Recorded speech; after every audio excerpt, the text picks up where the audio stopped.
Hi everybody, welcome back to the Retro Ghetto, and I've decided to see how much CEX are going to give me for my entire video game collection.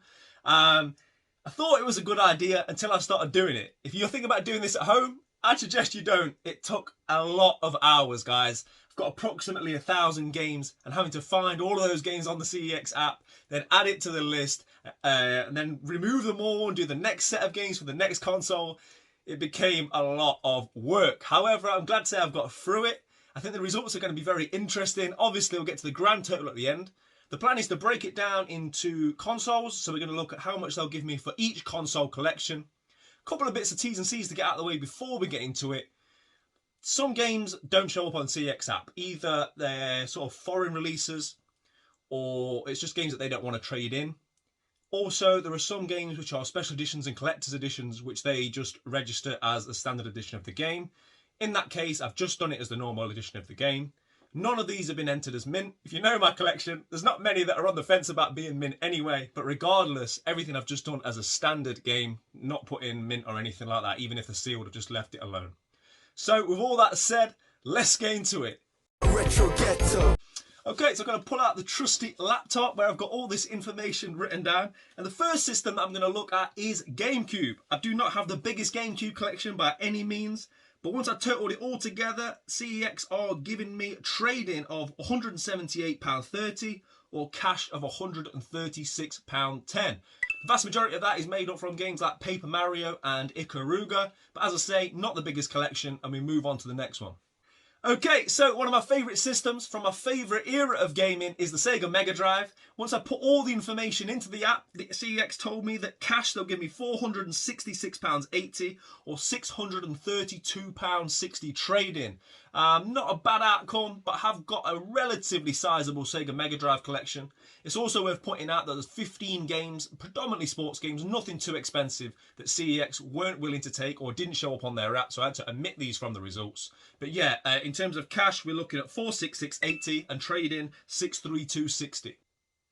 Okay, another one of my smaller collections is my Xbox One collection. Only picked up an Xbox One X about probably 18 months ago, and for the most part I'm picking up exclusives or just games as and when I come across them in charity shops. So once I put all the information in, cash £47.61, trading value £74.81. Okay, Nintendo Game Boy. This was one that I found the results to be very interesting. The reason being is that they've given me £297 cash or £372 trading. The reason I found that interesting is that I've got so few games, and what this does is it highlights just how expensive the Pokemon games have become. I've got the original Pokemon trilogy, and that has obviously boosted up these numbers no end. The price of those games at the moment just continues to skyrocket. Where will it end? Let me know in the comments if you think the Pokemon prices are ever going to go back down or they're just going to continue to rise. They can't keep rising at the current rate, right? But yeah, so that just makes my Game Boy collection £372 trade-in, £297 cash. But as I say, I was somewhat pleasantly surprised because it's such a small collection. PlayStation 2. Now, PlayStation 2 is something that I've been collecting quite avidly for in the last year or so. But as you'll probably see in a moment, whilst I've got quite a sizable collection, not a lot of the games are of much value. Certainly not to CEX when it comes to trading in all the cash that they give for them. There's a couple of heavier hitters in there, like Marvel vs. Capcom 2, but I don't really have anything of any real value in my PlayStation 2 collection. And as a result, they're giving £111.48 cash or £177.58 trading. Okay, so next, one of my favourite systems, my Nintendo Switch. I wish I had a larger collection, but these games are still retaining their value, and I'm not yet finding them in charity shops. So hopefully in the next year or so, that's going to start happening, and they're going to start trickling through to more charity shops as and when some of these releases get a bit older and the timeline progresses. Time waits for no man, right? My collection is somewhat sizable, and as a result, CEX are giving £446 cash and £641 trading for my collection. What I think's interesting about that is that it seems to be that they are giving more trade-in value, the higher percentage of trade-in value against cash for the newer systems to try and tempt you into these things, because obviously they'll be selling well on their shelves as opposed to something like PS2, which is more for the avid collectors. I mean, there being almost £200 disparity between the two figures, that says to me, as I say, that it is a higher percentage that they are willing to give on trading for these games. So if you are looking to trade in your collection, it's definitely worth checking at CEX if you're looking to do so with your Nintendo Switch. It's also worth pointing out that there was 5 titles that they wouldn't take, some limited run, some foreign, but I'd say the 2 of the highest value were Golf Story, which was a limited run release, and Monster Boy. Again, something that didn't get a general release in the UK, I don't think, but they're the 2 games of value that I couldn't put into the system. So yeah, £446 cash and £641 trading on the Nintendo Switch. Okay, Xbox 360. This is a collection that I've got quite a lot of. And what I would like to point out is that a lot of my games I have for the Xbox 360 are sort of collector's editions, big box versions, steelbooks, and a lot of the times when I came to enter it into the app, they didn't differentiate those between the standard games. So a lot of these prices have been given based on the standard game. So in reality, I would expect there to be a bit more value than what CEX are actually giving for me. Sometimes when you trade in games with CEX, what they'll do is it might not come up on their website or on their internal spreadsheets or whatever it is that use their databases. But sometimes they will make phone calls or they'll do a bit of research and prices will be given. I've actually seen it happen a few times with myself and things I've taken in. So take this with a little bit of a pinch of salt. However, my Xbox 360 collection, they are giving £184.34 cash or £282.91 trading. Okay, so we come to PlayStation 1. Now, what I've discovered whilst doing this with the PlayStation 1 collection is that there's a lot of games that are not saved on the CEX app or they just don't want them. There was too many to mention in terms of games. I'd say roughly 40%. Now, a lot of them might be shelf filler, but there were some more expensive titles as well. Things like Disney's Hercules, which is not a particularly cheap PlayStation 1 game, and a couple of others that I'm surprised that did not come up at all on the CEX app. It can be quite a picky app when it comes to how you type it in, but even with trying to scan the barcode and trying numerous ways to enter these, a lot of them just would not appear on the app. So I don't know if that's something the PlayStation 1 collectors have become aware of. Maybe, as I say, CEX just aren't willing to pay anything for some of these games, which obviously is their prerogative. But as it stands, the games that I could find on there, they gave me £161.90 cash or £242 trading credit. Okay, where should we go next? I'll probably leave my 2 biggest collections towards the end, bump that total up before we look at the total value. What I will do is look at one of my small collections now then. That is Dreamcast. My Dreamcast collection is very, very small. They're offering me £93.40 in cash or £119.90 in trading. A lot of that will be made up by my Street Fighter Third Strike game that I've got and potentially Gunbird 2 as well. But yeah, small collection, £93.40 or £119.90. Nintendo Wii, another console that I've really started focusing on a bit more in the last, I don't know, probably 6 months or so. I've realised there's a lot more games in the library than I initially thought that there were, and I'm really enjoying finding all the hidden gems on the system.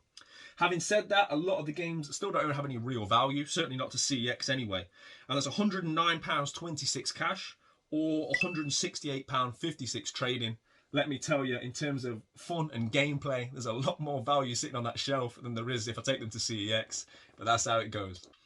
Right, PlayStation 4. My PlayStation 4 collection is, for the most part, special editions, sleeves, big boxes, steel books, that kind of thing. I rarely primarily collect the PlayStation 4 games that are just the standard issue.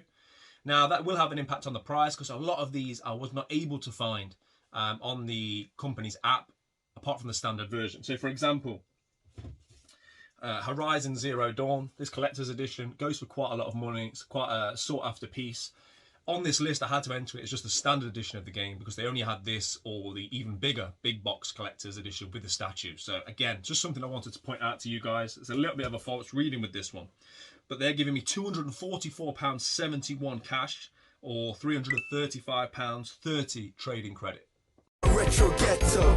Okay, PlayStation 3. Now, I thought this one made for very interesting reading because PlayStation 3, they're giving me £306.85 and £466.61.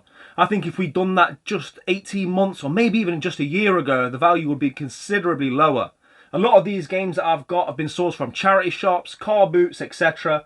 Not a lot of these games have been sought out by myself or I've paid a high price for. So to see that it's a relatively high value, almost £500 trading, I think says a lot about the PlayStation 3 market right now. And again, it's one that I think will continue to rise. While some games have dipped in price recently, I think generally we're getting to that point a lot of us are getting old, guys. People are starting to get nostalgia for Xbox 360, PlayStation 3. That's becoming the retro. There's a lot of people that will now be buying those systems and after those games that they grew up with when they were 15, 16 and coming of age. And whilst that makes me feel old, it does mean that our collections will be increasing in value. But yeah, I thought that was a decent return on what is a lot of charity shop investments. Okay, so we've reached the heavier hitters now. Obviously, I've nearly completed my Wii U set, as you guys will know if you've been watching the channel. I did an update last week. Check it out if you haven't already, but I'm 15 games away from the full PAL Wii U set. As a result, currently CEX are giving me £968 cash or £1,425 trading. Now that is not a lot, is it? Let's be honest, guys. A lot of these games are getting up to £100, £200 in value, and it's a full set. So, I mean, to walk away with less than £1,000 for what is almost a full set is not a lot. I would expect that to increase dramatically within the next couple of years, but yeah, a little low CEX. Got to be honest, if you're watching this, you might want to start giving people a bit better money if you want more Wii U games on the shelf, because there's not a lot of Wii U games on the shelves as it is right now. It's also worth pointing out that there's 14 games that weren't able to be inputted on the system via the CEX app. A lot of those games were the Skylanders and the Disney Infinity, because they only accept the bundles with all the figures and everything, which I don't collect for, so I couldn't enter the singular games that I have just in the blue cases. Also, there was a couple of heavy hitters, but they are more so European releases. And again, CEX rarely tend to have the ones that weren't released in the UK on their system. So things like Hunter's Trophy and Cabela's Dangerous Hunts are very valuable games. However, I wasn't able to input them into this spreadsheet. Okay, moving on to what is surely my most valuable set, and that is my Super Nintendo collection, as you can see in all its glory behind me.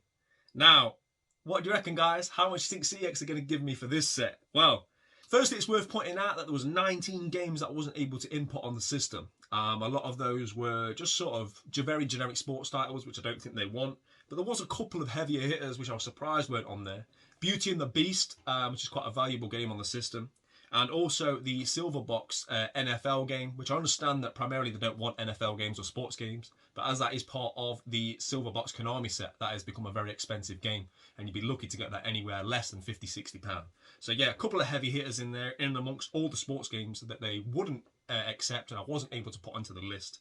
However, they would give me £3,315 in cash, or £4,189 in trade credit. Don't think I'll be selling it today. Retro Ghetto. Okay, so it's grand totals time. Let's have a drum roll.